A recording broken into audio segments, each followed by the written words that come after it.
esportsbets.com, the service where gamers will bet real money on virtual events. Only here, the best odds and widest coverage of games from Dota 2 to Hearthstone. We have over 200,000 users registered. Join us. Prove that you are the best versed in esports. Who will get the first blood? Who will take the first Roshan? Who will win the knife round? Participate in the race of predictors and earn real money. The more bids, the more bonuses. Reward for your first deposit up to $600. esportsbets.com. Foresight, passion, and calculation.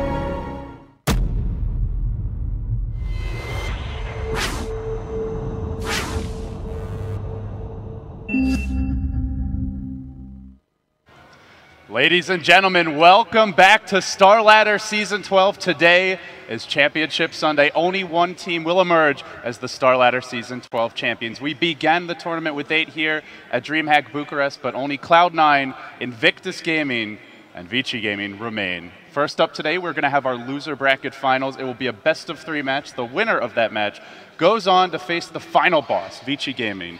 They're waiting in the grand finals. I like the sound of that final boss, Vici Gaming. Seems very appropriate. With the way they've been playing, even going back to TI4 is a slightly different roster, but since TI4 they have been the dominant team, probably the best team in the world as far as consistently on top, I think. The only other team you could put in that group is EG. I think EG and Vici Gaming have been, without a doubt, the 2 best teams in the world for the last year. I agree. Well, it's going to be a very exciting day of Dota, guys. But before we break down the matches coming up, let's begin by introducing one of the teams that will be playing in that loser bracket finals. It's Cloud9.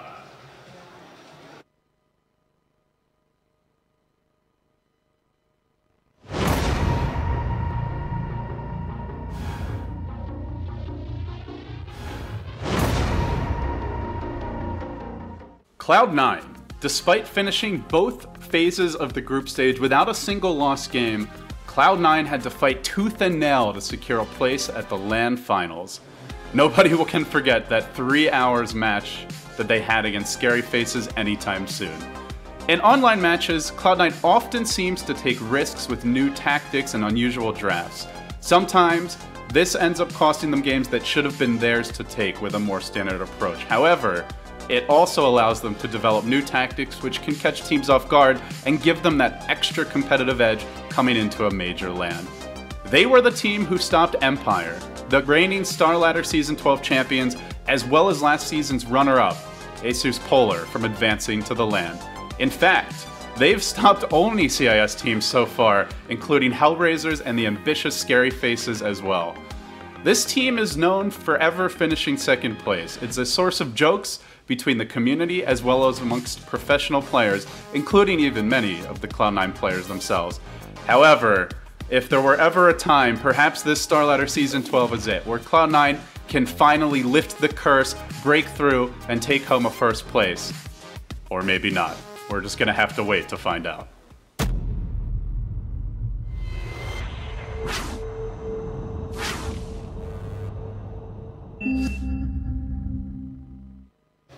Well, that was Cloud9. They come into today hoping not to finish second place again, guys. I mean, then they just I think they'd rather finish second place than third place. That is true, but at this point, they got to get the monkey off their back, you know? Yeah. It's been a rough run for them. Well, with that said, they have a stiff opponent ahead of them. Team Invictus Gaming looks pretty strong coming in. They do end up dropping the series yesterday versus Vici, but you go back to Game 2 of that series, and they absolutely demolished them. Yeah, I think there's a reason Cloud9 made it this far, and just looking at the way they played throughout this tournament, without a doubt, the Western team who can give the 2 Chinese powerhouses a run for their money. If Cloud9 shows up, really delivers, and plays their A game, finds some strats that work for them, and puts the IG as well as Vici Gaming kind of off-center, I could see them going to the finals and maybe making a close series out of that finals. All right, well, before we introduce Invictus Gaming, we do have an interview with Team Cloud9, so let's take a look at that. Good morning, ladies and gentlemen. This is the final day of Starladder Season 12 finals, and here with me, Zyori from Team Cloud9. Hi there, how are you doing? I'm doing good, thank you. Are you feeling rested after this long day with a tough schedule, a lot of games, and are you ready for the same hard day today? Yeah, I feel pretty good. I'm still a little bit tired, but that should be fine. You're the only one team here who won the game against Sniper. Considering all of this fact about this hero, do you think that Valve should fix him somehow? I think he deserves a nerf. I think he should either get ranged nerf or get his shrapnel nerfed. So yeah, I think he's a bit too strong for sure.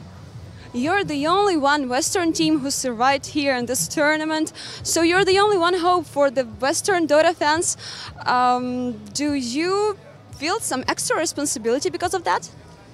I feel happy that we're the last team here, kind of, because then it means that we were probably the strongest Western team here for this tournament. I feel like we're just gonna have to see. It feels like the Chinese are a bit stronger than everyone else at this tournament, so. But it will be fun to see how well we can do. I feel like we had a chance against VG, but they were a bit stronger than us in that series. So yeah, we'll see. Well, you're absolutely fan favorites here, home favorites. So do you want to say something to the crowd that is supporting you here in this event? I wish I could speak some Romanian, but I don't know any words. But yeah, I'm really happy to be here. I think Bucharest is a super cool city, and the fans have been amazing. And yeah, thanks a lot for cheering for us. It's amazing. And thanks a lot for joining me. Wish you best of luck, and we're going back to our Dota experts. Well, that was Zyori, guys. I wouldn't say he sounds nervous, but definitely showing a lot of respect towards the potentially two Chinese teams they'll have to face today. I think the scary thing is like, we played well against Vichy Gaming. He felt like they could have maybe beat them, but they still lost 2-0 when they were playing well, so that's a scary thought. At the same time, they've got a little more intel on them, and this is a team that can get very creative with their picks. So we'll talk more about that, guys. But before they could face Vichy Gaming and look for some revenge, they have to beat this team, Invictus Gaming, their opponents today.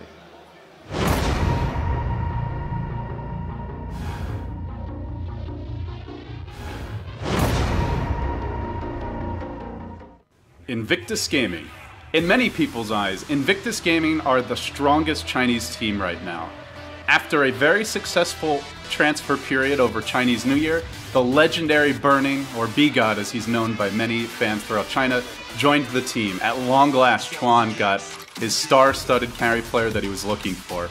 Almost immediately after the new roster, they started to perform at an unbelievable level, easily walking through the online component of Starladder China and securing first place at Major All-Stars, where they took down Empire in convincing fashion in the Grand Finals. Let's not forget that Burning has already been a Starladder champion. In Season 9, when he was a part of Team DK, he played a different hero in every single match and didn't drop a single game.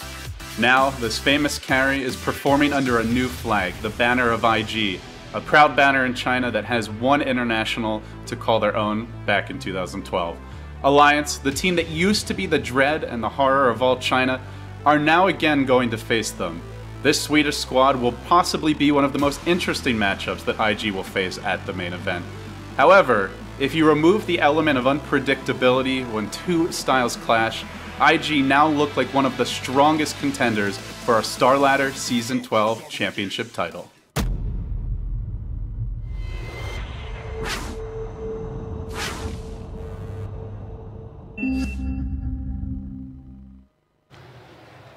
Well, Team IG, guys, they look absolutely fearsome coming into this tournament. They've performed really well in a lot of their online matches, had a couple of shaky results versus the top Chinese teams, but here at Starladder, even in defeat towards Vichy Gaming, they absolutely crushed them in Game 2, and it feels like if they just put together the right draft, they could take the whole event. I agree. I think Lua especially has been playing incredibly well. Lua and 430 have been the two standout players. I think the supports have been solid in their movements around the map. Burning's been consistent, as he always is, doesn't make mistakes, but it's kind of been Lua and 430 shining in some ways. Yeah, I think going into the series, Lua for me is probably the player to highlight for IG. I feel like in their stomps, he has been playing an a very integral part of that, especially on the Spirit Breaker, which I could actually even see Cloud9 first phase banning in this series, just so they don't have to deal with it and not worry about it. Of course, that will open up some trademark heroes, mainly for Ferrari, playing either the Storm Spirit or the Queen of Pain in that case, maybe even the Shadow Fiend, but I mean, they have 2 bans. You can't ban out all of his mid lane heroes, let's be honest. Well, before we break down the match any further, guys, we've got Tanya time for you. Tanya, here you go. Good morning, guys. Finals in Bucharest are coming to the end. For those who couldn't attend them and watching us on Twitch, we have prepared a lot of interesting prizes and presents. First of all, I recommend you to go to our website live.starladder.tv, where you can find the news where all the contests are described. But the most interesting activity that we have prepared is available during all 3 days of our finals. Along with our global partner XII.com, we give you an opportunity to win the fully paid trip to the next Starladder LAN finals. The flight from any point on Earth, hotel and the ticket to event itself, and the most exciting opportunity to see the Dota 2 tournament behind the scenes. All you have to do is just go on g2a.com/sltv and carefully read the information and start. Aside from the main prize, you also can get gift cards up to €100. Also, don't forget about our social media contests. To have an opportunity to win our Facebook contest, you have to do the following. Subscribe our Facebook page, share a post with your friends, and leave a comment with the name of your favorite team. We will pick our winners from those who guessed, and those one will get sets from Starladder. Also, our Twitter contest. For every match, we will tweet the announcement that you have to retweet and add the name of the team that you think will be the winner. After the match, we will choose between the correct answers, and the winners also will get the sets from Starladder. Please don't forget that all the rules you can find on our website live.starladder.tv, and all the results will be announced during the stream, and you can find them in our social networks. Thank you.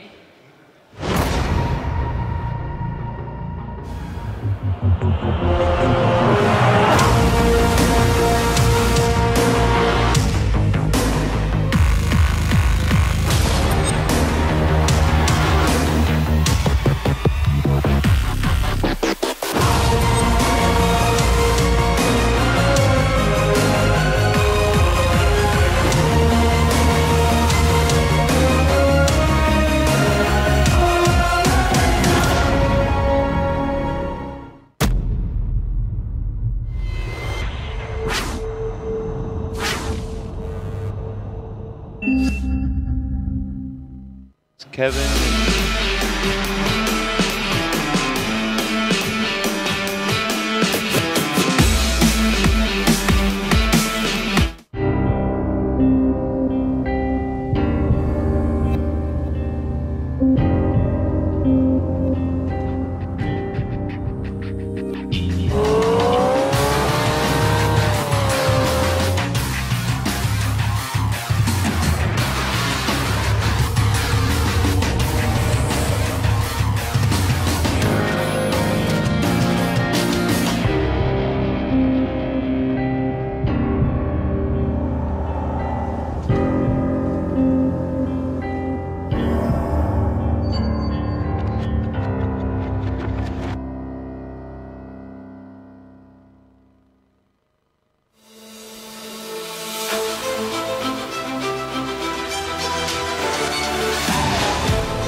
Ladies and gentlemen, welcome back to Starladder Season 12.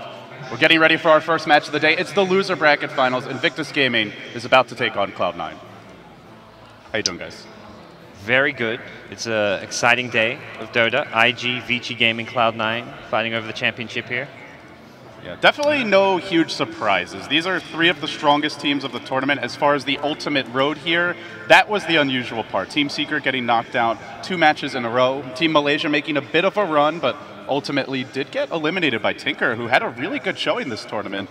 A couple of their matches were not on the main stage, but they ended up falling short against Cloud9, and well, they finished 4th place. Something Syndrome brought up, like, I mean, with regard to Malaysia, they definitely impressed people, and it was like, wow, Malaysia's really good, but how good were they and just how weak were Secret?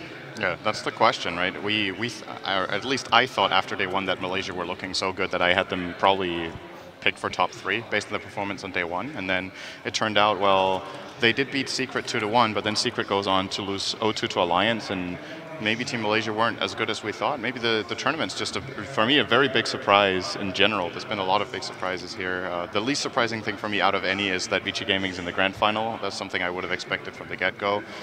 IG getting far doesn't surprise me either, and Cloud9 getting a high placement, also not the biggest of surprise. But apart from that, like, everything else has actually been really strange. Yeah, it feels like in general, the 3 teams that we have, all completely deserving, and we expected them to be making at least a deep run, even if not getting top 3. But it's more the road that some of them took, as well as some of the other teams that didn't get here. Their results were a bit unexpected. Well, with that said, guys, it looks like the teams are getting ready. We're taking a look at 4:30 now. He's getting the headset on. Let's talk first about Invictus Gaming here. What are you guys expecting to see out of them? Key hero picks, things that Cloud9 should be worried about. We saw the Luo Spirit Breaker. It was pretty devastating, and their 2 biggest stomps of the tournament were both with him going out of control in that hero. It doesn't at the same time feel like something you really want to be banning first stage against this team by any means. So what are your thoughts on IG? I think you want to be maybe prioritizing more bans towards the 430 Queen of Pain and Storm Spirit, personally. The problem is, I don't think IG have to ban out any of the SF type heroes, because Cloud9, as far as the mid lane goes, play very different heroes, and that's where 430 is almost guaranteed to be on a Shadow Fiend, a Queen of Pain, or a Storm Spirit, some kind of a comfort hero for him.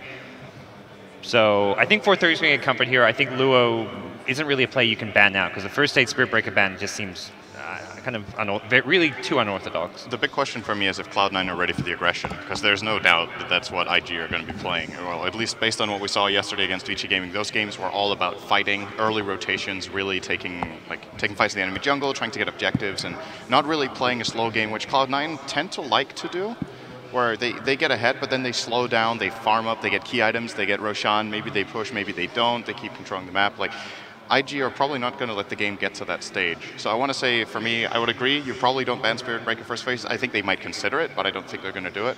So either you take the Vici Gaming approach of Game 3 yesterday, which was really good. You take heroes that are difficult to gank, simply, like a Tidehunter, an Invoker with Tornado, and what was their safe laner in that game? PL. Like, very difficult to run over these heroes, and you get time to TP in defensive heroes and help out. Or you play the super aggressive style yourself. Key hero for me to look forward to for Cloud9 if it doesn't get banned. I think they will grab the Wisp in this matchup. I think it's really going to be good for them. It's a good hero to actually deal with that aggression as far as keeping your cores alive.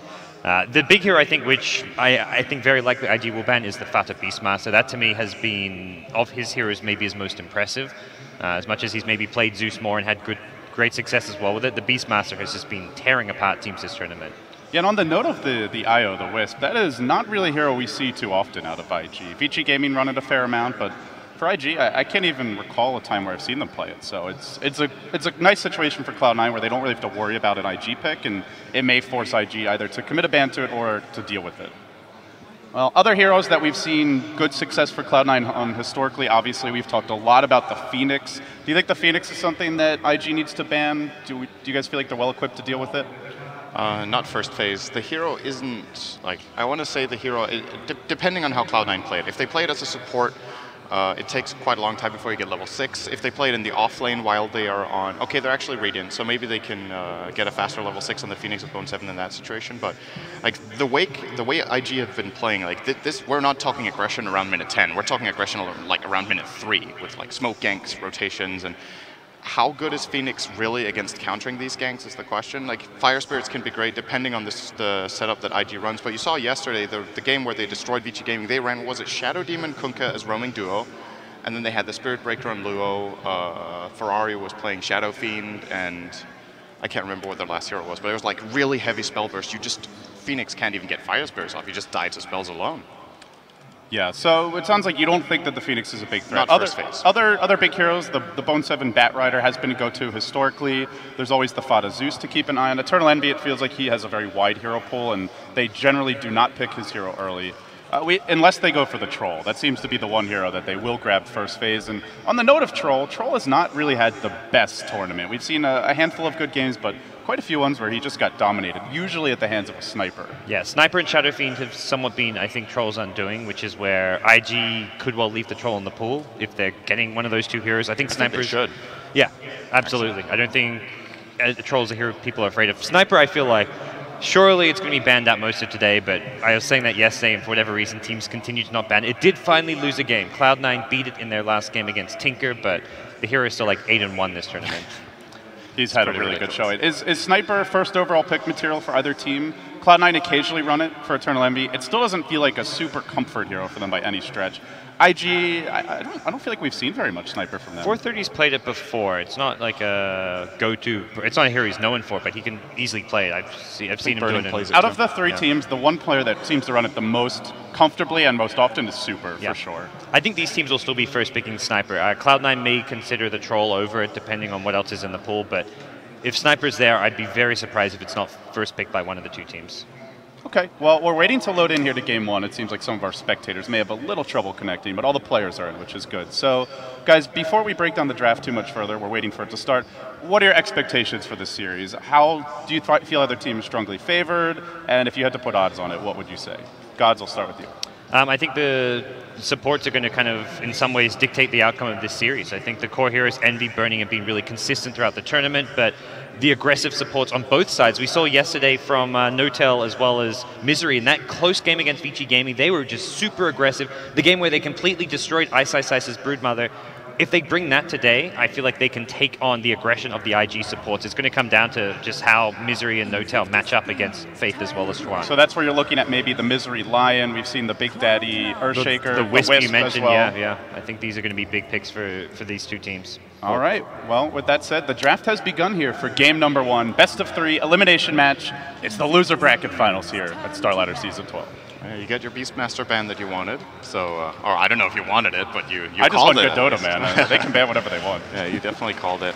Key ban against Cloud9, we've been seeing a lot of it lately. Of course, as we've kind of talked it to death, but let's mention it one more time. A team that more than anything value vision on the map, which is why Fata generally plays the Beastmaster or the Zeus. Lots of the Clockwork, the Bat Rider, the Clockwork, the Bat Rider for Bone 7, Bounty Hunter roaming sometimes. Like they really value that highly. And there is the Wisp ban out from Invictus Gaming. So completely kind of standard bans that we expected. Sniper is in the pool, Troll is in the pool. Yep. Let's see if IG wants. They're going to go for the Sniper. And do we see that Troll Magnus now from Cloud9? Or do they want to go a different route? I don't know if they get the Magnus. Counters it that well. They ran it yesterday, I believe. They really like the Phoenix. If they want the Phoenix, I think they've got to get it now in these first two picks. Otherwise, it's getting banned out. He's not that great against Sniper. No, Sniper's one of the better carries to deal with. Phoenix is a pick they don't care about what counters there. They'll pick Phoenix against Troll Waller. They pick it against Sniper. It's much more just for the team fight aspect it provides. I don't think it's ever a concern about which counters are in the pool for Cloud9 when they go for the Phoenix. Well, they certainly do pick it a lot, so if they want it, probably have to grab it now. I think they want Spirit Breaker for Misery, actually. He's good versus Sniper. He's been kind of the most consistent hero, in my opinion, against Sniper. Like, teams have tried playing Clockwork, who can be good, but generally you just counterplay it with, like, a Force Staff. That's something that doesn't work against the... All right. I like this opening from Stock and standard from Cloud9, same stuff they were running even before the tournament. They're going to stick with what worked for them back then. And flexible in the sense, Phoenix, they'll run it as a support, they run as an offlaner, and even Zeus, if they decide, okay, let's do Phoenix offlane, and we want a different mid for Fata, they can also put the Zeus on the support fill as well. So, well, it doesn't really reveal too much about what they're going to be doing with their lanes. All right. Do they want that Luo Spirit Breaker? It feels like something they would probably hold off on a bit. Lions out there, Earthshakers out there. The jungler's also available, but Phoenix not the easiest hero to get like one of their supports, like the AA. They sometimes go for the Rubik, because even a top 2 pick. Lena's another common pick for IG. I don't know if they want to be wanting to reveal even more of their core heroes in these opening 2 picks. Yeah, I agree. I think it's more likely support. Shaker seems like a fairly solid choice so far. it's good for ganking the Zeus, which I am going to assume will be mid. Like God says, they can put it support, but I think it's something Cloud9 very rarely do. So by putting the Shaker, they automatically put pressure on the mid laner. Zeus, a hero who generally farms fairly safely in mid lane, just casting Arc Lightning, but Shaker coming from an angle with a Fissure can catch you off guard, get a couple of good ganks. When it comes to the mid-game situations, when you look at how Cloud9 play this lineup, they run in the Phoenix, or fly it in with Icarus Dive, throw Fire Spears and use Supernova, and then the enemy team has two choices. Either they destroy the egg or they run. And for destroying the egg, Earthshaker is actually a really good hero because not for actually hitting the egg, but for allowing other heroes to do it. So he like blocks off the enemy team, you buy 2 seconds, you destroy the egg, and then you fight from there. It's a good like reset button for... Yeah, he just bisects the fight so nice. Yes. Yeah. I think Cloud9 are going to be pretty comfortable with what, at least this is probably the plan they had coming into this series, because they knew if IG are first pick, exactly what they want to ban out, and probably well knew that IG were going to first pick Sniper. So from their side of things, this is what they expected as far as the first 3 picks went. The Earthshaker maybe not something they knew was going to come their way, but I feel the Sniper into Phoenix Zeus was exactly according to the script for Cloud9. Yeah, it's just a very standard opening in general for a lot of teams, the Sniper Earthshaker. We've seen it from Vici Gaming as well, and Cloud9 now going to work on the second stage of the bans here. So for IG, there's a lot of options they could go. They need that Luo hero, most likely going to be 430 on the Sniper. So Burning's hero also out. And the second support, the Ancient Apparition you mentioned earlier, really goes well with Earthshaker in general, and could be a great pickoff hero together with the Sniper. Another good reason to save Luo's pick for later is you can leave the possibility of heroes like Broodmother coming into play, which Luo plays really well. It seems like just a good place to leave yourself open to different possibilities, whether you need that big initiator like an Axe for him, or if you can take the approach of having that really pesky Brood. Well, we're going to see the tree ban here from Cloud9. Hero that IG doesn't run all that often. Especially with an Earthshaker, it seems like Earthshaker plus unless they're tree. expecting like an off-lane Earthshaker, but don't see that too much from IG. IG are going to ban out the Phantom Lancer. Now this hero, on paper they have some tools for dealing with him, but he is just annoying more than anything. And well, that has been how Cloud9 were winning a lot of their games coming into this tournament. Lineups that are very good at spreading the map, finding pickoffs, split pushing, and does go well with the Zeus and any sort of +1 ganker. Cloud9, what do they want to ban here? Spear Breaker's out there. I don't know if they're worried about it, but he has been a dominant force so far for IG. One thing that's interesting about Cloud9 is that, as Gods pointed out, they seem to not really care about what the enemy team picks against their Phoenix. A lot of teams will generally ban like something like a Skywrath Mage, maybe a Silencer, even in some cases to secure their Phoenix. Cloud9, take whatever you want. And speaking of Silencer, it actually feels like a good Silencer game in general. It's pretty great good against so far. Zeus and Lion, and also a hero that was extremely popular in the Chinese scene for about 2 to 3 weeks over the past month. I haven't seen him so much the past week or so, but... I don't really like this Earthshaker Silencer support duo, though. That's not aggressive. That does nothing in the early game against Cloud9, who can roam around with the Lion and potentially another aggressive support. I feel like that's way too passive from IG as far as the early game goes. Well, they could get that from their off-lane, though. The Spirit Breaker fits in nicely with that, and you also have the Earthshaker Sniper duo. They can find kills. It is true, though, that the synergy between Earthshaker and Silencer, like they have some decent damage between Fissure and Last Word, but that's pretty much it. Yeah. Can you finish off the heroes with that? Now you can. I think they're more likely to go for like the Lina for Chuan as far as the secondary support, or something even like a Rubik that can rotate. Cloud9 though, Bone 7, Batrider, imagine. This is dirty. Zeus Lion with the lasso to set them up, and anyone who gets caught is going to be an easy kill. So it really sucks playing Spirit Breaker when you're hit by Sticky Napalm. Yes. Turn rate owns this hero. And there is the Silencer. All right. We called it, guys. We're so good. So. Well, this feels really good against the Batrider as well. If you get the global just right, can interrupt the chain of initiation. Obviously good against Phoenix in the laning stage. Is there any chance of a core Silencer for Burning, or is this definitely going to be a support? More likely a support. I think they want a secondary carry with Sniper. Normally it's like a... Troll is still out there. It's not really a hero we've seen that often. The Troll Sniper for a while was all the rage, but it's fallen off a little bit. And the Silencer will definitely help against the Batrider. He's likely to get the lasso off, but if there's no follow-up damage from a Finger, from a Zeus, whoever gets lassoed is likely to survive that and be able to get out. I actually think Troll is perfectly fine if they wanted to go for it here. Cloud9 don't have the best solutions to it, and the way we've seen, so we saw Cloud9 against Vici Gaming, they almost managed to come back in that game where House Troll was like 10,000 net worth ahead of the second hero in that the game. It was like watching the old Naga.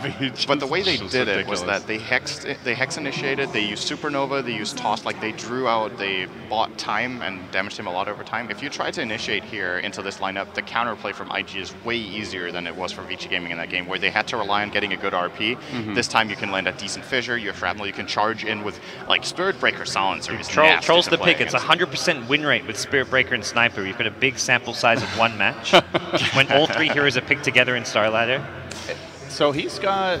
Oh, okay, no, that's the Sniper win rate, I think. Wait. That is the 2-hero win rate. Oh, that's the 2-hero win rate. So if you get Sniper and Spirit Breaker, it's 80%. That's pretty damn good. Troll Sniper is pretty low win Troll rate. Sniper's 37.5. Yep, IG, they thought it was their turn to pick. And well, at this point, I guess Cloud9 have first grabs of whatever's left. So at this, what are you expecting from Envy? Troll, one of the big heroes there. Now you go somewhere different. I'm a little bit surprised. I feel like IG's lineup actually could have dealt very well with Troll. They have plenty of good counters. Shaker, I think, is great. Spirit Breaker's great. Sniper is a good matchup. Amazing. Even Last Word for the disarm during the Global Silence can also be great. Like I feel like they had the tools, but you look at it from a different perspective, what else could be a problem? I want to see like a Eternal Envy Terrorblade make its return here. Naga-san. That could be a problem. It's the safer Terrorblade. The better Terrorblade. Yeah. Also a pretty good counter to the global. Once you get your Manta Defusal, you're going to get off your I like Naga versus Sniper because you never actually have to fight into him. You can just send illusions at him. Yeah, they maybe can get brought down, but you can just split push, creep skip. There's never really you have to directly fight into the Sniper Earthshaker duo. Even the Spirit Breaker giving a lot of control. It's something where no girl carry can fight into that too well. Do you know what hero would actually be cool here? I don't know how good it would be, but a Pugna for IG. Aghanim Scepter, Life Drain, remove Naga Illusions. Nether Ward against Lion, Zeus, Phoenix, and Batrider is actually great against all of them. Cloud9 don't have the best way of destroying the Nether Ward, and there it is, the Lycan. Great, there's our Pugna. It would also be nice to take towers and for the early aggression, but like a Lycan pick is also very nice here. It shows that IG's game plan here is probably to put a lot of pressure early and just get rid of towers on the map before Eternal Envy gets that Radiance, so you have a big enough lead to not end up. The counter push isn't very good on the Cloud9 side either. No, it's a nice Lycan pick, I think. Well, also doesn't care about being hexed by Lion, he just runs away if he's in ulti form. Yeah, that's it. They do have the lasso, the Naga net. Lasso's good. Song's pretty good against Lycan in general. This could be a very... I feel like it could be one of those games where we see Cloud9 just looking to spread the map, IG looking to take some objectives, and for the most part, they'll do the same thing. And well, I feel like that's a little more comfortable for Cloud9 once you get past the early game with the Zeus Batrider, absolute comfort picks for this team, and the Misery Lion, who's been a big playmaker as well. I'm personally liking this Cloud9 draft a lot. I think both drafts are actually really good, and none of them really, like, in their own right, they're good, and none of them really counters the other, so this could be a very close game one. All right, well, with that said, we're getting ready to hand it off to our commentators, guys. Predictions for this game and for the series. Gods? Ooh, I think if it goes longer than 30 minutes, I think Cloud9 have it, but that's getting there is going to be the hard part. Is it going to go longer than 30 minutes? I think IG have this. If it goes longer maybe than 35. If it goes longer than 1 hour, I think Cloud9 have this. So I'm going to say IG. I actually think IG are still strong enough to deal with this Cloud9 draft quite a bit of the way, but it could be a close game the whole way. All right, well, you heard it here first, folks. And with that, we hand it off to our commentators, Zyori and Purge. Take it away. All right, game number 1 of our lower bracket finals, Cloud9 versus IG. Ready to get started. Purge, my man, how you feeling? I'm feeling great. Excited to watch the game here. Should be very good. All the games today are going to be amazing. Absolutely. This is do or die time. The winner of this has Vici Gaming waiting them in a best-of-5 winner bracket finals. It's all on the line here. What are you thinking about these drafts? I actually really like the C9 draft here. I feel like they have a lot of very good disables. It's going to come down to how good the global silences are, so I think a lot of this is going to rest on faith. And probably some vision control as well. They can do some scouting with Lycan Wolves and things like that. If they can predict C9 coming in, and they can initiate first, it could be a big teamfight win. If they do that enough, it's going to be a victory. But like Gods, I believe, said, if it goes past 30 minutes, it's looking really good for C9. Yeah, that Naga Siren will undoubtedly hit critical mass if Cloud9 has enough time to get there. So let's take a look at how these lanes will settle down. Radiant side will have Bone 7 on the Batrider. Looks like he'll be headed to the off lane. Fata on the Zeus. He'll be headed mid. Then it's a safe lane try. Envy on his Naga Siren. Big Daddy on the Phoenix. And that leaves us with Misery on his Lion, a hero he's found a lot of success with recently. Yeah, so they do deward the first Observer Ward that was placed by IG in the off lane, so that'll be pretty significant. might be a bit of a harder time for Spirit Breaker, but he did get an Earthshaker block, so his chances of getting experience are decent here. And Dire side, Ferrari 430 will be mid here on the Sniper. Already giving himself another set of tangos with the Courier. Chuan on the Earthshaker. Blocked for the bottom lane, already rotating mid. And Luo on his Spirit Breaker. I feel like a hero-player combination that needs no introduction in this event. He has been a madman, and we'll see if he can do it again here. But like you mentioned, this off lane will be a little more difficult than perhaps he's used to without any kind of vision. Yeah, it's definitely not going to be super easy for him. Bone 7 in the offlane is already getting a bit of experience due to the fact that Earthshaker's been roaming around a bit. As you can see his position, he is going to spot out the Courier, but he's a little too... Oh, maybe not. He's looking at it. He wants it. Ooh, this is a bottle on the Courier. It's really slow. He could definitely kill this if he finds it, but he's going to send it back the safe way. Great pathing from Fata. Going to kill some of Chuan's. Meanwhile, Luo taking a fair bit of damage here in the off lane. He hasn't skilled anything yet. Will grab the Charge of Darkness. And he's going to have another stun in a second. Across. Here it comes. It's a close call, but Luo makes it out. No first close. blood drawn quite yet. Yeah, definitely a bit close for comfort there. Chuan still looking for this Courier, but won't find it. He actually doesn't have a salve on Spirit Breaker here, so 2 tangos left. He's going to be not maxed out. He's actually getting zoned pretty well here. He does hit level 2, though, so that'll give him a level of bash as well as charge, but not the easiest lane for Spirit Breaker here. Meanwhile, in the top lane, Faith in a bit of trouble here. 4 stacks of the sticky. This could well be your first blood. It's Bone 7. Well done. Solo offlaner picking up the first blood. A dream start for him. I mean, look at the lane setup. It's a Silencer and a Lycan. Neither of those heroes can stop Batrider from moving. All they can do is silence Bat, but at most that stops his napalms from continuing. There's very, very little they can do there. It's not too unexpected that Bone 7 got that kill due to the lane matchups, but a huge kill for him. He's going to shift in the jungle. He's already got 800 gold. We have a gank on the mid lane as well, possibly. We'll see how that turns out. Or doesn't. Or doesn't. He'll just be like, just going to go somewhere else. He's only level 1. He's about to hit level 2. Does pick up 2. They could maybe go for it now, but I'm sure Fata's mana's too low. Yeah, that's it. How does this influence the build trajectory here for Batrider? He'll have to start getting some stacks going in the jungle. So far, just Brown Boots. Hasn't committed to Tranquils or a bottle. Any viability in just rushing the Blink Dagger, or do you think he'll just stick with a standard build? I mean, that's first blood. That's over 400 gold here picked up for him. He's already halfway to the Blink Dagger at 3 minutes. It's super early. He's going to have some mana problems, though. Maybe it's better if he grabs a bottle now. We'll see if there... No, he didn't spend his money yet. I was wondering if he'd bring one on the Courier, but he's going to have to get... Yeah, he does get 1 bottle charge from Fata here, which will accelerate him. If he can skip the bottle, he can get the first gank off much, much earlier, and that could give them a huge advantage, because against C9, if they get ahead this game, the game is going to go crazy. So maybe setting up a kill for Fata on the mid lane is going to do a huge amount, since that is a lot of IG's carry potential. Yeah, quite possibly. Envy getting some decent farm in this bottom lane, but now in the mid, Fata going to find himself in a world of hurt. Shrapnel starting things off, but Luo charging across the map. Fissure to help break things up as Misery TP's in. Ferrari the one taking a lot of damage. He'll stay alive, but nope, ends up dying. They trade 1 for 1. Luo wants to man up under a tower, but oh, the attack speed's slow. He just couldn't swing that lantern fast enough. It's a 2 for 1. Cloud9 finding the advantage. Man, I really thought Sniper was going to get away there, but Fata committed to it and he got the kill. That was really big. So that was great, considering that was IG's first gank, and this is reminding me a little bit of the game last night, actually, where IG played Vici Gaming, where the dives just didn't quite work, and if they don't, Spirit Breaker's not going to be a very useful hero. So I feel like players are really adapting towards playing against that hero. They're thinking about it constantly. Oh, there could be a charge, there could be a charge, get a TP. And the TP supports completely helped there, and it got him a big advantage. Up top, Burning, taking some damage from Bone 7, but there is support nearby. Now Bone 7 in some trouble. On the other side, Misery and Chuang kind of duking it out. Charge across the map onto Bone 7. Firefly still on. He wants to make it to the low ground. In comes the Space Cow, and that could be the end of him. On the other side, Faith will get finished off. What a time for a bash, and it's not enough. A 1 for 1 so far, but now Misery getting chased into the Tier 1 tower. Stun on 2, even stops the Wolves. Luo, he's a madman. He still wants it. Charge coming off cooldown. He'll hit him with the stun, and that's a kill. Burning, getting credit for it. If it doesn't work at the beginning, just keep on charging, and eventually you'll grab some kills. A very early point in empowering haste as well from the Spirit Breaker. I kind of like this because they do have a lot of chasing heroes and weak disable, so in some ways I do like this early level, but a lot of Spirit Breakers will just skip it entirely until level 9, level 10, something like that. Yeah, now all the while, we can't forget about Envy being very quiet in this bottom lane. Both him and Burning getting fairly uncontested farm, and soon to be level 6 on both sides of the coin. Envy actually just a little bit ahead of Burning. Bone 7 did go back for the bottle here, Purge, and it looks like he may just grab Tranquils. He's picked up that Ring of Protection, and not going for the ultra-fast Blink Dagger that we had been theory crafting. Yeah, he could have just jungled the rest of the game, but, I mean, again, we talked about how good the lane was for his advantage. It's a Silencer and a Lycan. He can pressure this, so while he could have just sat in the jungle, it makes a lot of sense as well. Just grab Bottle, grab the Ring of Protection. You need armor against the Wolves, and then just do your best to contest that lane.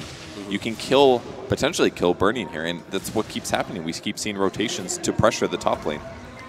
Burning's still farming pretty nicely, though. Has his Power Treads, Ring of Basilius, and probably looking towards that Vladimir's offering to open up some Roche possibilities, perhaps a Medallion as well with that next Sage's Mask. Chuan, he's had a little bit of a slow start on this Earthshaker. Picked up 2 assists already, but only level 2. I believe the lowest in the game. Yes, indeed he is. Back towards the mid lane, though. Charge onto Fada. Great Assassinate stun. gets queued up. Shrapnel's raining down from the skies. It's a kill on the Zeus. He was 1 HP from living there. He had 255 before the Assassinate hit him. I guess the Shrapnel was likely to finish him off, but really nice gank there. He did stop the charge, but it still made things so difficult. Now charge on top. Bone 7 knows about it. Flame Break's going to break it again. They're doing a good job stopping the Spirit Breaker charge, but they're still losing a couple too many heroes here. Yeah, Chuan almost close enough to get that fissure and maybe still find a kill on Bone 7, but even just putting this pressure on him, forcing him to rotate from jungle to lane and back again, slowing down this blink timing quite a bit and very far away. Does he have some stacks to retreat to? Doesn't look like he has too many. Does have one big one, but outside of that, we'll see what kind of a blink timing he's looking at. I mean, it's about to be really good because this large camp is getting stacked. That's like a 4 or 5 stack here, plus the medium camp almost got stacked, and the other large camp just got stacked. So really good that C9 is prioritizing doing those stacks because he is going to be able to still get a pretty fast Blink Dagger here. Smoke rotation from IG, revealed by Misery. Stun on 2, that'll stop him dead in their tracks. He'll head back to safety, but all the while Burning, laying into this Tier 1 tower in the top lane. The push is beginning, Purge. And it looks like Cloud9 will sacrifice this Tier 1 tower up top. One of the least strategic towers on the map. Not surprised to see them let it fall, but good timing on this push from IG. It is going to hurt their levels a little bit. Misery especially is probably, after this tower fall, so probably sap top or last hit top, but it's scary because of the Spirit Breaker. They have to be really careful about this. I mean, the jungle is still going really well, and Phoenix is level 6, but I don't know. It's not looking amazing for C9, but it's going okay. Again, their late game is good. We haven't seen Eternal Envy get pressured at all yet. He's got 2,200 gold, and he definitely has Song of the Siren, so ganking him's pretty tough. They're going to have to pop Global Silence for that, and if we look at Silencer, he's only level 3, so he doesn't have any threat to him for a very, very long time here. Both supports on IG a bit under-leveled. Chuan, he's still sitting at level 2, not even close to 3. This is the dream for Envy. If you can get away with this kind of a greedy build, Brown Boots, Basilius, this is the bare bones. If you can get a relic off this, that's ideal, I think. Yeah, and it's not even that greedy either. The only thing he's really shaving off here is maybe a Poor Man's Shield versus a Stout Shield and getting a Wraith Band to make an Aquila. It's not that greedy. We have seen Envy go for the Arcane Boots, actually, which is something a little bit different over the bottle, so we can spam a bit more. I don't know if its ability still does what he used to. Yeah, it goes into the Supernova. It's going to be close. He lives on 40 HP. That would have been a huge kill for Notel. He's in a bit of trouble, but he can easily dive out of this. Doesn't have much threat here. And more rotations coming in. Fissure stuns on 3 as Bone 7 joins the party. Burning an ulti this one. He might actually die. Does he have Zeus ult? He doesn't. 70-second cooldown. Ooh. That was really uncharacteristic of Burning here. Yeah, that was just a misplay. Because he misread what his team was going to do. He thought the charge was going to commit, but he actually canceled the charge. So I guess he does get to run all the way back home with it. So it's not complete waste. He was low on HP anyways. No, if he dies there, that hurts quite a bit. But just wasted ultimate, not the end of the world. There's your Vladimir's offering up on the Lycan. So now Roche becoming an option at least if the timing feels right. Faith getting some alone time in the top lane. Desperately looking for level 6, as you mentioned. Going to be the key ultimate to try and lock down this Naga whenever it is that IG decide to put some pressure Envy's way. How's that progression towards the Relic going? 3K gold, not too far off, Purge. So charge coming in on top on Misery here. It is going to bash No-Tail, I believe. He's level 5, and here comes. They're going to spot it. They should be able to stop this. No Misery, maybe not paying attention. They see it now. Yeah, Luo cancels it, anticipates the stun that would have been coming, perhaps. Yeah, I don't know if they would have gotten him there. Icarus dive across, Fire Spirits, one clips Luo. Not too much damage, though. Maybe just giving them some space, saying maybe we can lower the Spirit Breaker HP. This gives Lion a better shot of getting last hits and give us some space on the map. Because No-Tail wasn't going to actually try to go for a kill there without Supernova. He really needs the damage for that to pay off. So, and how's Bone 7 doing? 1,900 gold, and most importantly, he just grabbed a Haste Rune. Yes, exactly right. A very scary rune to have in the hands of the Bat Rider. Haven't seen a lasso yet, but some kill potential coming out. Fata getting some decent space in the mid lane as well. His CS solid, 44-0. Arcane Boots and Soul Ring out. Good start for the Zeus as well. Even though he's died once, still finding good experience. This is looking really good for C9, though. If we look at the gold graph, it's just upwards and upwards and upwards. They're definitely out farming the map here. I mean, IG's supports are still pretty underleveled, and their offlane hero, which is Spiritbreaker, he's level 6 and he's been roaming a lot, but he's only got moderate things done. He's only got 8 CS. He's really more of a ganking hero, and the other two are an Earthshaker and a Silencer, neither of which can really farm that well. Now, Faith has been getting last hits in his lane, but he's channeling these into Observer Wards and Sentries, so really you only have 2 heroes on IG that are seriously farming. They are going to be able to snag Roshan at least, but I mean, that's just going to make a dent in the gold farm that C9 is doing, and most importantly, we've got Relic money on Naga Sirens, so it's looking really bad for IG, I think. I think Cloud9 very happy to trade away the Roche at a fairly standard timing, 11 minutes for a Lycan, if it means that Envy gets uncontested farm, and like you said, very close to the Radiance now, and this is... I mean, what's your ideal Radiance timing? What's about the fastest possible? 17, well, it's not the fastest possible, but the expected is 17, 18 minutes. 17, 18, like, yeah. He's going to get this at like 14 minutes or something crazy. And then what does Silencer do against Naga Illusions with Radiance? He dies in 15 that's what happens. It's 15 seconds. You burn down. It's a huge percentage of his HP at this point. Even Chuan, he's got 663 HP, and the burn does 50 damage per second. That's like 20 seconds tops until he dies. Well, push continues for IG down in the bottom lane. They'll pressure this Tier 1 tower. Glyph not available. And oh, there's your lasso from Bone 7. Goes in on the Burning, trying to lock him in place, but the Fissure, as you mentioned, breaking the fight up. And now it's Cloud9 on the back foot. Supernova comes out to reset things, but do they have the damage? Finger onto Luo. The Supernova will not go through. Gets finished off, but Burning's already gone down. Silencer as well. Spirit Breaker fall, and Bone 7 lives through the Assassinate. It's a 1 for 3 with Cloud9 coming out big. All the while, Envy split pushing mid, still getting a lot of farm. Relic in the inventory. He'll claim a Tier 1 tower off this. That was completely worth it for C9. Even though they did lose their tower, they don't even have to worry because they already have the Relic. And the fight actually turned out well. That was with Global Silence.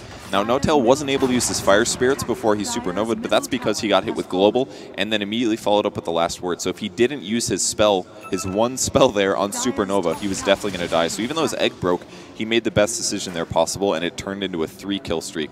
So that worked out really well for C9. All right, great first lasso from Bone 7. 3-1-2 now on the Bat Rider. Good showing from him thus far. What's the play for IG here? They've tried to get aggressive. They've taken Roche already, pushing towers, but they just keep falling further and further behind. Is the play to continue shoving into these towers, or wait until they get their next round of core items? There's a Mask of Madness up on the Sniper. I guess they are just trying to open the map, because when there is a Radiance up, it becomes very hard to counter push. So the important thing to do is maybe kill the Naga instead. If they kill the towers, their smoke gank lanes are more open. So maybe this is why they're pushing so hard on towers, and it is their draft. They have a Lycan. They have to try to pressure buildings if possible, and they're doing a good job at that, and it will open the map. So maybe that's what they're looking to do. Well, they are grouped up about the mid lane. Pretty decent ward coverage here in this area, but there's your Radiance, the official timing before 14 minutes. That is the dream. It really is. So let's see how they deal with the first illusions, okay? Running after Ferrari. Ferrari's hitting it. It's about 5 hits, but he's going to take at least 100 damage here. A second illusion comes in. They might just kill Ferrari here. On the other side, Fata, he's in some trouble. Luo charges the Nether Strike. Zeus, the first one to go down. The 8 comes out, but Luo, he's in deep.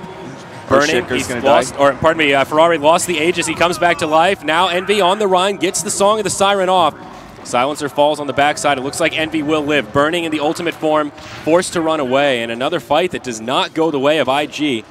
A 1 for 2, but they lose their Aegis as well. Those illusion burns just wrecked all of IG's backline. The Aegis dead, just from Zeus ultimate and Naga illusions. Even Chuan almost died, but because Envy was focused on, he mismicroed a bit, and Earthshaker got away with like 60 HP. It was literally half a second of burn tick. Like, this is one of the fastest Radiances I've ever seen, and though the illusions are a bit low on HP right now, it is such a huge threat.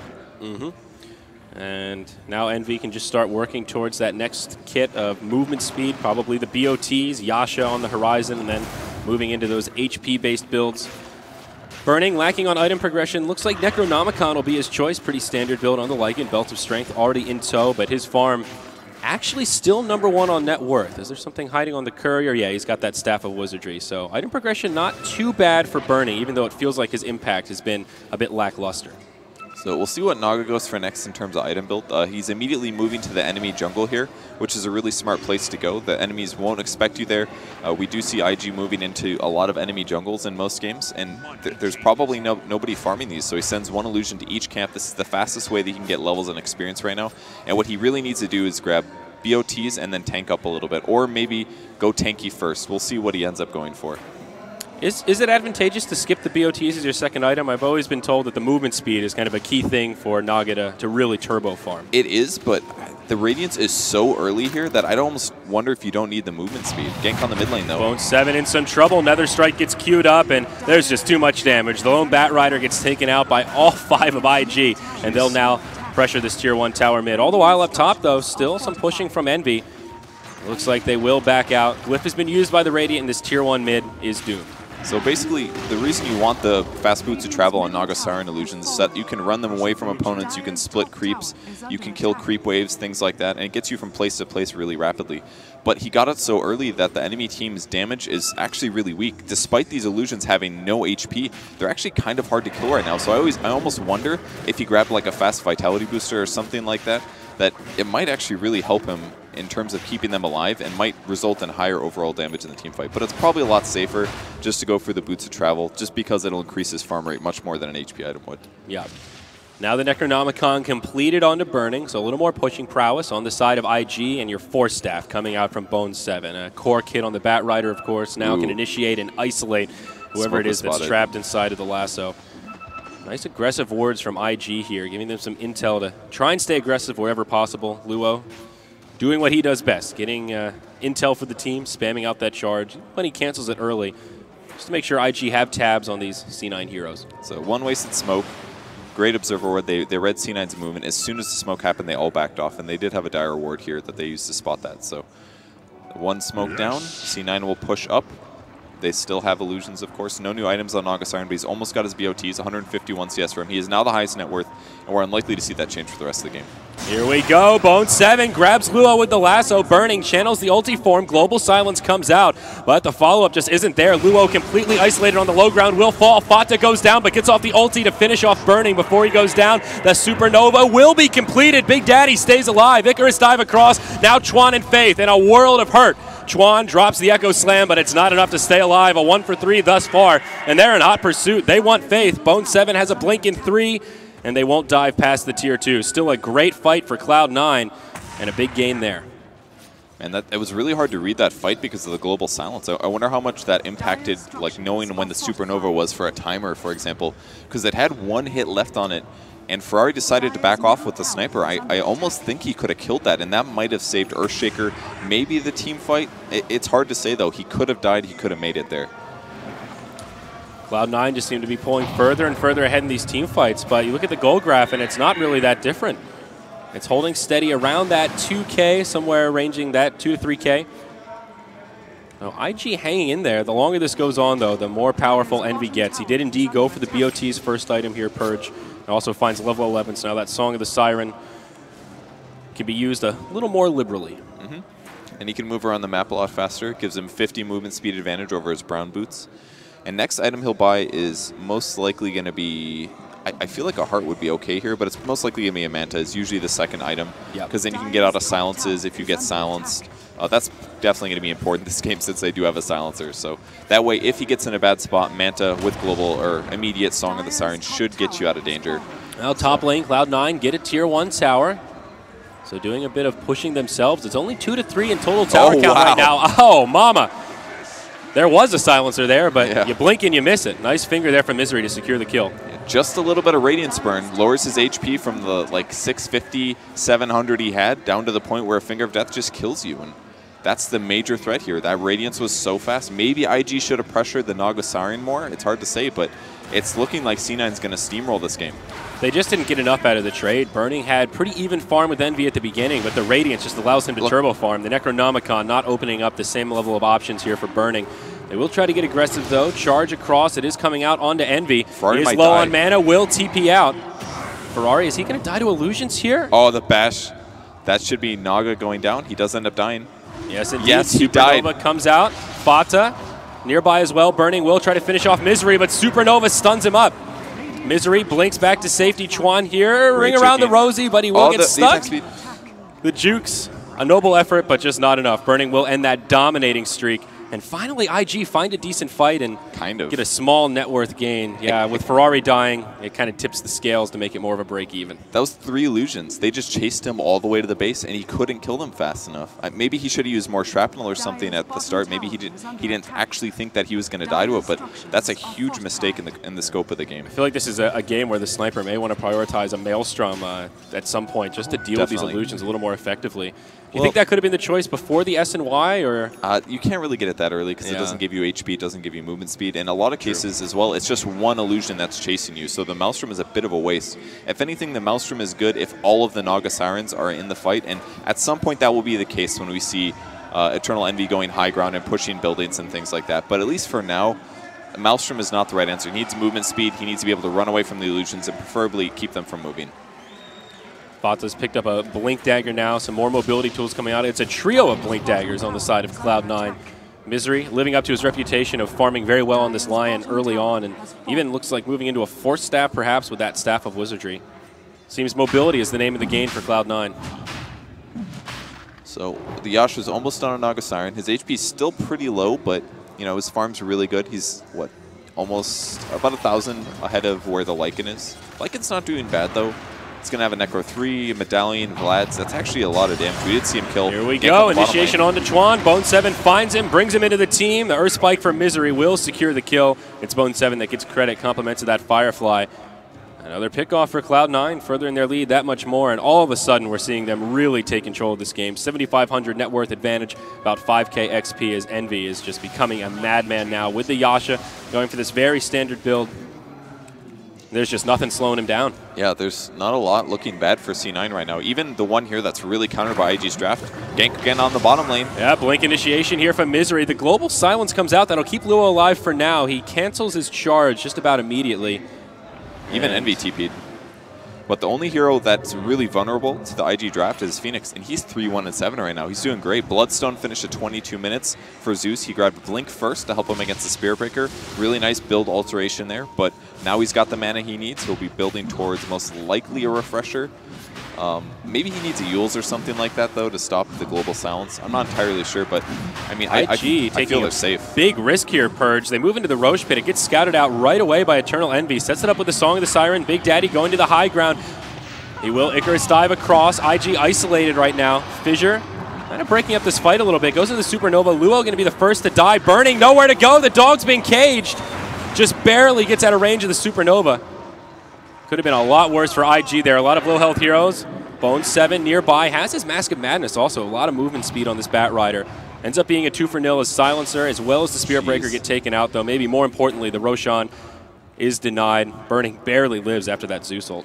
Yeah, it would have gone slightly better there, but No-Tail ran out of mana. He used Sunray originally to move from the high ground to a better position, but it didn't give him time to use his Supernova combo, so he wasn't able to use it right at the start of that fight. Unfortunately, a bit of a miscalculation there. And otherwise, we would have seen more heroes die, but that was still fantastic. Deny Roshan, kill 2 heroes. Like, what's the big deal? No problem there at all. And I'm sure during the meantime, Eternal Envy was still farming, sending his illusions around. He's almost got 2,000 gold, which is going to be his ultimate orb. And once he finishes his Manta, like, there's very little the IG can do, unless they do a chain stun or something like that.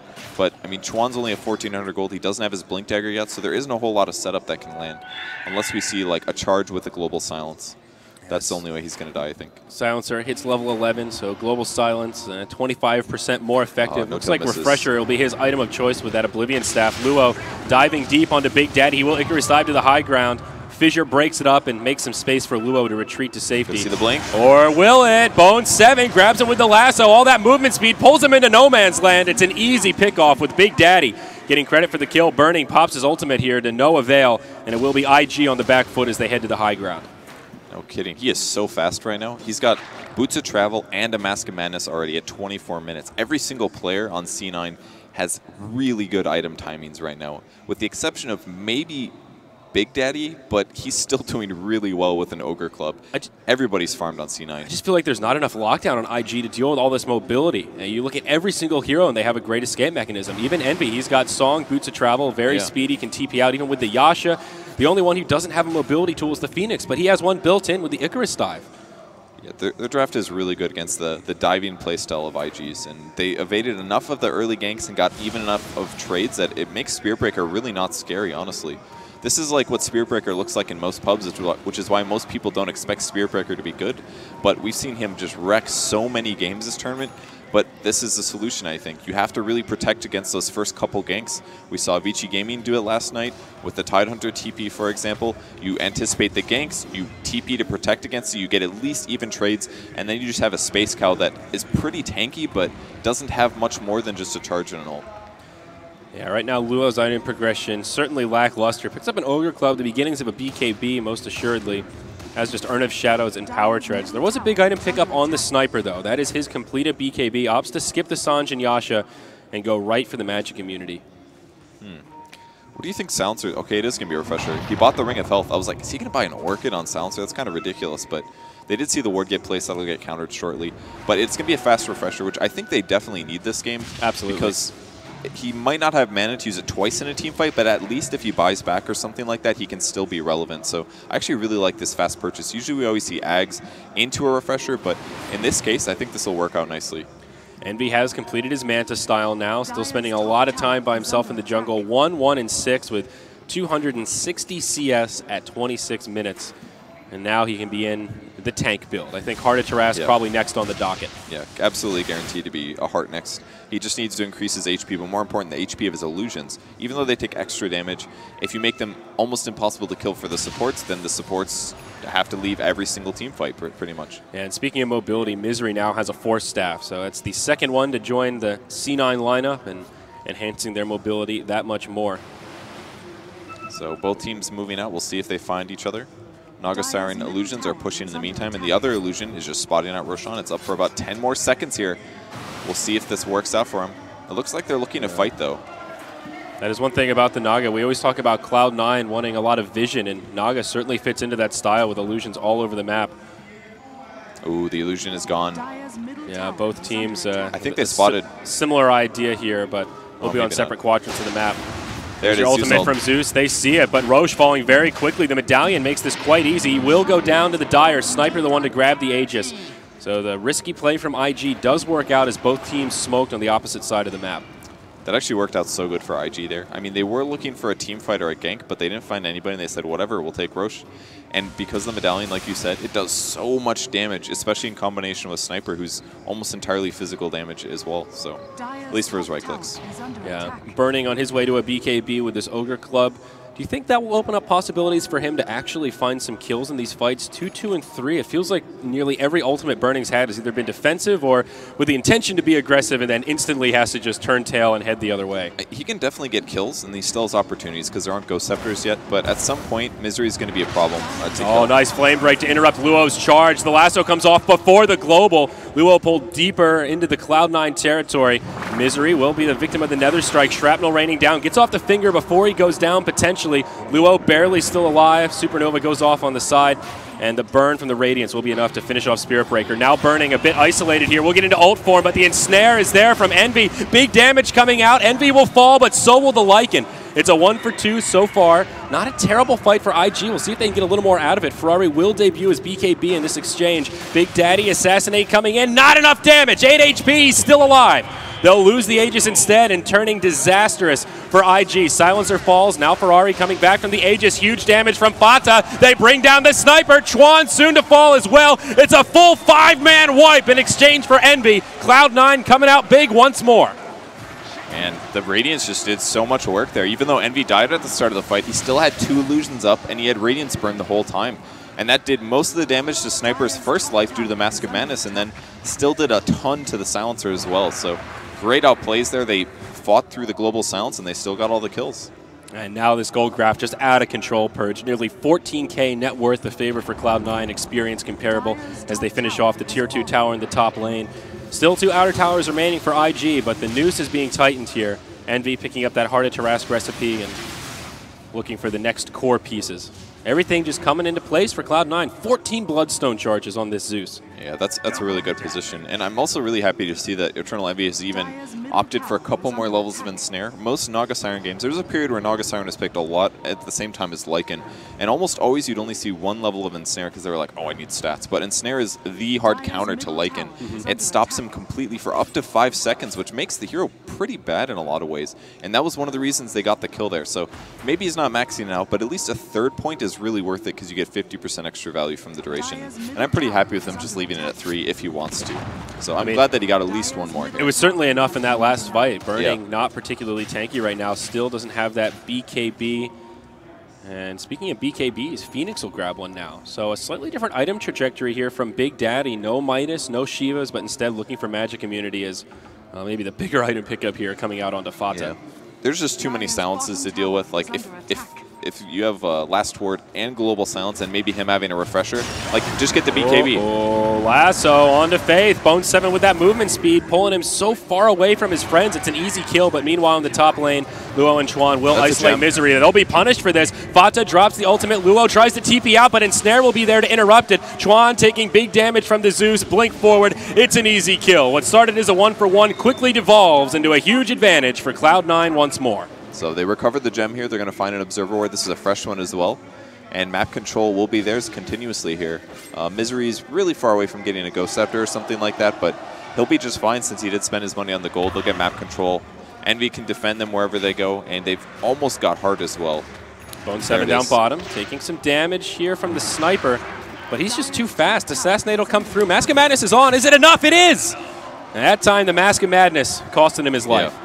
He thought that he could make it there, but the Shrapnel gave vision, and then that stopped the Blink Dagger. He needed either Blink Dagger or more HP to survive that. So it's kind of hard to say whether or not he should have masked there, because he might have been able to get out of the Shrapnel vision, but Ferrari a little bit too quick, got the Assassinate. Look at this item pick up from Ferrari here. As we talked about, the Maelstrom, a key item to deal with illusions. And it's good timing. Very smart. He's going to need to get a Mjolnir as well. You can put the buff on the Spirit Breaker ideally, or maybe the Lycan. If he takes any damage over time, which counts as Radiance, by the way, it's a great Radiance counter, because every single time you take a damage source, it gives you a chance to release that 200 AoE magic damage, which is why sometimes Mjolnir buffs just win fights. We've all seen the top 10 plays or whatever. Mjolnir's actually really strong, and it's mostly because of the active buff. So if he gets the Mjolnir and he uses it correctly, it'll do a ton of damage to the illusions and kill them very fast. For sure. Now the BKB comes out onto Burning, so some things coming together for IG, but you look at these graphs and it's a tough mountain to climb. Still a ways before Roche 3 comes up. And what's the play for IG here, Purge? Being this far behind, having a baseline of core items, I think trying to push tier 2s with all 5 alive on Cloud9, just too ambitious. What do you do here?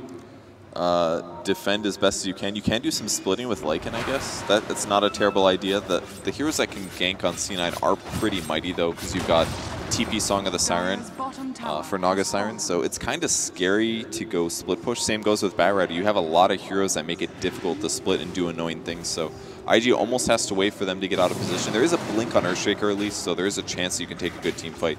And Faith is getting kind of close to his refresher, but he needs to win at least one fight here to get the money. So it's not looking very good for IG at all, especially because as the game goes later and later, Naga's just going to get 6 captain. She's not quite there yet. Still needs about 2 items. Exactly. That's the bigger problem. IG don't have too many options but to stay on this little tiny quadrant of the map, and that opens up so much space for Envy to just keep farming away. Heart of Tarrasque already completed, and another 3,000 gold already ready and waiting. He can ditch that Quelling Blade and find another big item pickup. Maybe a Diffusal Blade could bode well for him here in the near future.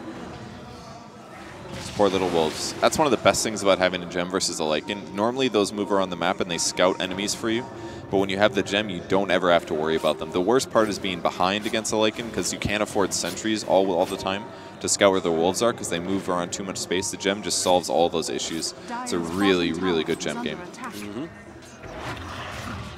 IG just completely locked in their base as Cloud9 push in every single lane. Fata now has BOTs himself. Huge damage potential on this Zeus. We're getting to that stage of the game where the static field hurts a bunch, and the double ultimate is just so hard to deal with. Lasso onto Ferrari. Bone 7 pulling him far out of the base. Global has been used already. BKB from Ferrari. Cloud9 trying to disengage. The Supernova barely goes off. Luo gets punished. Sniper still doing a lot of damage in the backlines, but the Supernova will stun too. Song of the Siren from Envy gets turned off, burning. BKB on, will just try to run away, as will Ferrari. Chuan with a stun to try and break things up, and now Burning caught by the ensnare. Ultimate from Zeus, enough to finish off the silencer. IG in a lot of trouble here, Purge. There it is. It's Good the game GG. is called. 31-13, Cloud9 dominate Invictus Gaming in Game 1 of this best-of-3 loser bracket finals. That Radiance was just so fast. There was nothing they could do about it. And everywhere else on the map, C9 did really well. They got tons of kills. They got tons of farm. And IG's lineup was a little too greedy there. There was nothing they could do to stop that. Like, how do you stop a 14-minute Radiance when you only have 700 HP and you don't have a Lion? You'd have to have a Lion or somebody that can instant kill illusions. That's the only way you can deal with it, really. Yeah. I think, honestly, you just can't give the Naga that much space. We've seen this story before. When Envy gets absolute free farm and can get that Radiance at an ideal timing, there's just no way to deal with them. If you have a Troll or maybe someone else that can really scale well and you're trading even farm, maybe it's worth it, but the Lycan just doesn't offer the same amount of control that a Naga Siren does. Yeah, and even with the Lycan, they had really good ways to deal with the split push. If they just get a Song of the Siren, which is a huge AoE, they still have Batrider. They have even Lion who can stun for like 6 seconds or something. Yeah. It's a lot of disable. They can always scout with Zeus. They just had a really good lineup for what IG was doing there. Maybe they just didn't get the picks they want, but things didn't really come together. They didn't do nearly enough with their Spirit Breaker in the early game due to the nice plays by Cloud9 and defensive TPs, and that was it. Just 14-minute Radiance, no way to gank him. Maybe they should have ganked him more. You're right about Luo, though. They certainly controlled that Spirit Breaker so well. And for the sake of IG fans out there, hopefully they have a few tricks up their sleeve, because it seems like Cloud9 did their homework last night, and they're ready for what IG brought to the table yesterday. Yeah, IG may be demoralized from yesterday as well. I know that was a tough set for them, especially because they got stomped pretty hard in their last game. So it seems like Cloud9 has really got their stuff together today. Absolutely. So now IG one loss away from elimination. We'll have a short break, then our panel will come back to break down this game and introduce the second match of this series.